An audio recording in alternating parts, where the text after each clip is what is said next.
जय शिवराय मित्रांनो, कसे आहात? मजेत ना? आज आम्ही एका नवीन मोहिमेच्या माध्यमातून म्हणजेच रतनगड सर करण्यासाठी निघालो आहोत. रात्रीचे जवळजवळ 2 वाजले आहेत. तिथे आम्हाला पोहोचायला सकाळच होणार आहे.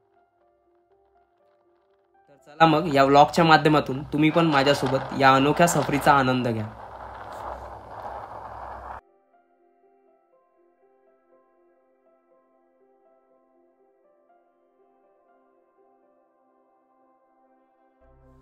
फायनली आम्ही आता बेस विलेज जवळ पोचलो आहे. इथे आम्ही थांबून चहा नाश्ता करून समोर निघणार आहे आणि तिथून मग ट्रेकिंगसाठी सुरुवात करणार आहे. तर चला मग तुम्ही पण. बेस विलेजला येऊन पोचलो आहे आणि इथून आम्ही आमच्या ट्रेकिंगसाठी सुरुवात करतो आहे. रस्ता विचारूया कुठून जायचं आहे तर, आणि मग निघूया. दादा, रतनगडसाठी कुठून जायचं आहे? इथून ना? इकडे मंदिर आहे. अच्छा अच्छा. आत्ताच्या दादाला पार्किंगमध्ये रस्ता विचारला होता. ते म्हणत होते की इथून रतनगड खूप दूर आहे आणि नाही जमणार. तर त्यांना प्रयत्न करतो असे बोलून आम्ही तिथून निघून आलो आहे आणि आता चढायला सुरुवात करतो. तर बघूया.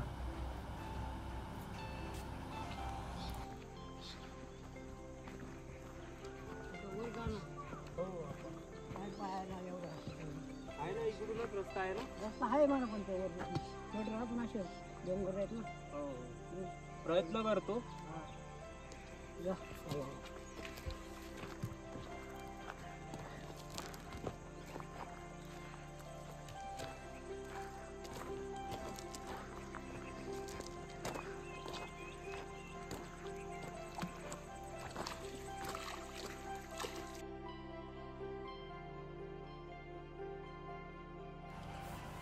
रतनगड हा एक महत्त्वाचा असा किल्ला आहे. अहमदनगर आणि ठाणे या 2 सीमांवर तो वसलेला आहे. हा किल्ला सह्याद्रीच्या मुख्य डोंगर रांगेत आहे. रतनगडाला प्राचीन व ऐतिहासिक वारसा लाभलेला आहे. समुद्रसपाटीपासून किल्ल्याची उंची 1275 मीटर इतकी आहे. जंगलातून जात असलेली दगडांची अवघड अशी पायवाट आपल्याला इथे दिसते.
पाण्यामुळे इथे फार घसरण झाली आहे. माझा पाय पण घसरला होता. मला पकडण्यासाठी ही धावली, त्यात हिचा नख पण तुटला.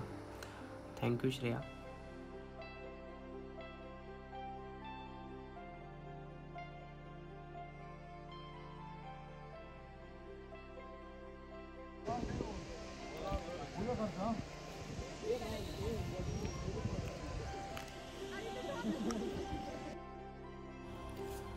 आत्ता फक्त अर्धाच ट्रेक झाला आहे आणि खूप दमलो आहे आणि आम्हाला त्या टोकापर्यंत जायचं आहे. अजून अर्ध्यापेक्षा जास्त ट्रेक बाकी आहे.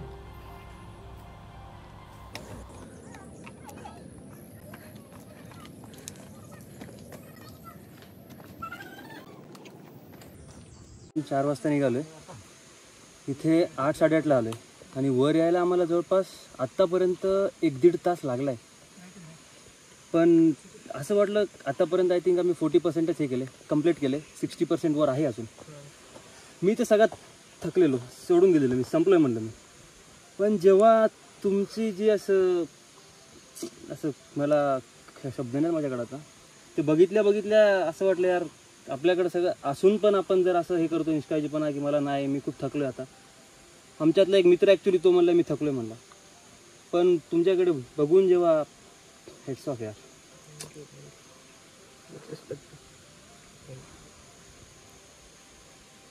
त्यामध्ये गडांवर जाऊन स्वच्छता करत असतो. ओके. म्हणजे फक्त फिरण्यासाठी नाही, गड स्वच्छ स्वच्छता वगैरे. करण्यासाठी जातो. ऍक्च्युली खूप फिरायसाठी खूप जण येतात, पण हा कचरा झाला, तो कचरा झाला, हा कचरा प्लास्टिक इथेच राहतं. बाकीचं सर्व डिकम्पोज होतं, पण ते प्लास्टिक तशान तसंच राहतं. तर त्याच्यासाठी आम्ही काम करत असतो. फक्त कचरा गोळा करण्यासाठी आम्ही फक्त फिरायसाठी म्हणून कधीच जात नाही. फक्त याच्यासाठी जात असतो. पण एवढं सगळं म्हणजे सण होऊ शकते आता होतंय आतापर्यंत तरी. रायगड, राजगड, शिवनेरी गेलो होतो. तिथे आमची म्हणजे एक तुमच्या याच्यातून अँगलमधून कुठले तुम्हाला अडथळे आले थोडंफार सांगू शकाल?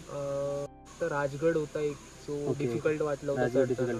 रायगड इतकं डिफिकल्ट नाही वाटलं, कारण पायऱ्याच होत्या. राजगड होता असाच पॅच आहे त्याचा पण, आणि तो असं स्लिपरी आहे, तर मागे येण्याचे चान्सेस असतात. तर त्या टाइमला मला असं असतं की याच्याने चढू शकतो, बट ते रिवर्स आल्यावर मी कंट्रोल नाही करू शकत. मग माझा एक फ्रेंड होता, तो पुश करत आता ही पुश करत मला समोर म्हणजे.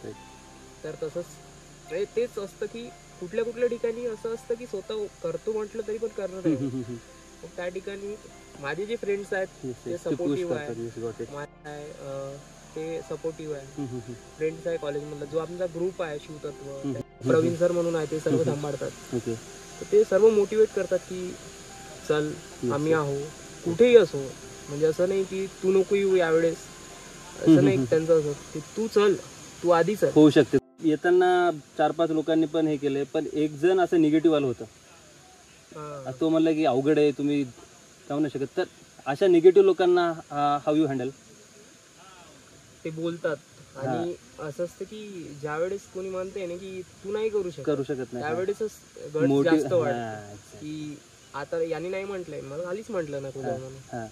खाली मी जेव्हा पार्किंग मध्ये गाडी लावली आणि मी विचारलं ना रस्ता कुठून जायचा आहे, तर तुम्ही जाणार आहात का म्हणे. म्हटलं हा. तर ते म्हणत होते की नको जा. मी म्हटलं का बरं, तर खूप कठीण पॅच आहे म्हणे. म्हटलं जिथपर्यंत होईल तिथपर्यंत जातो, नाहीच झालं तर मग वापिस येईल. जेव्हा राजगड गेलो होतो ना, तर त्या टाइमला असं होतं की एक बाई होती, मी सर्वात जो म्हणजे हार्ड पॅच तिथला मानला जातो जो बाले किल्ला आहे. तर तिथे एक बाई होती, ते सामान विकणारी. ती म्हणत होती की रडत होती ती की नको जाऊ म्हणून. असं कस तरीच वाटत होतं की म्हणलं आता काय म्हणावं. तरी पण त्याच्यानंतर मी निघलो मग तिथून. म्हटलं आता म्हणताय ना, खूप जणांनी म्हटलं, इथे तर कोणीच असं नाही म्हटलं, तिथे खूप जणांनी म्हटलं की तू नको जाऊ 10 ते 15 जणांनी म्हटलं इथपर्यंत आलाय तू, गड चढला म्हणे, तू वापिस जा. म्हटलं इथपर्यंत आलो, आणि तो म्हणे की बाले किल्ला तरी नको जाऊ, दुसरीकडे जा. मी 2 ते 3 वाजता मी गड चढायला सुरुवात केली. 5-5:30 वाजता गडाचे दरवाजे बंद होते. म्हटलं फक्त बाले किल्ला जाऊ, कुठेच नाही गेलो, फक्त बाले किल्ला गेलो आणि वापिस आलो.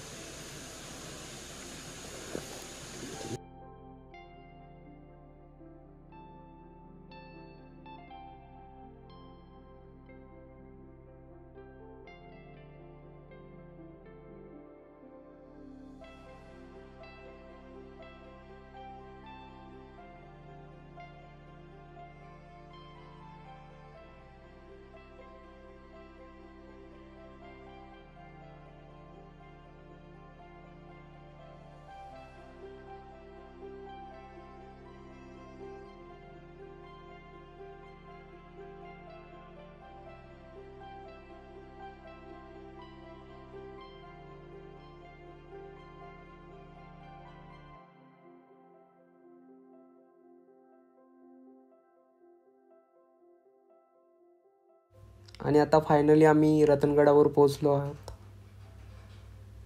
पायऱ्यांचा मार्ग संपताच आपल्याला त्रिंबक दरवाजा पाहायला मिळतो. रतनगड किल्ल्यावर गणेश, त्रिंबक, हनुमान, कोकण असे दरवाजे आहेत.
छत्रपती शिवाजी महाराजांचा सर्वात आवडता किल्ला म्हणून रतनगड किल्ला हा ओळखला जातो.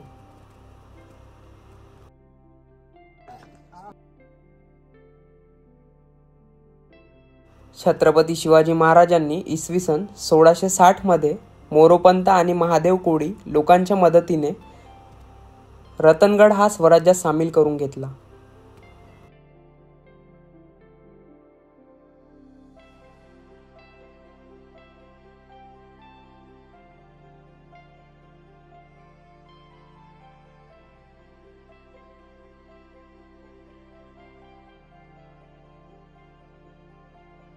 इथे पूर्ण किल्ला पाहून आणि काही काळ विश्रांती करून आम्ही आता वापसीसाठी निघालो आहोत. व्हिडिओ कसा वाटला हे कमेंटच्या द्वारे नक्की कळवा आणि असेच नवीन मोहिमेचे व्हिडिओ पाहण्यासाठी माझ्या चॅनलला सबस्क्राईब करा, लाईक करा, शेअर करा. जय शिवराय मित्रांनो.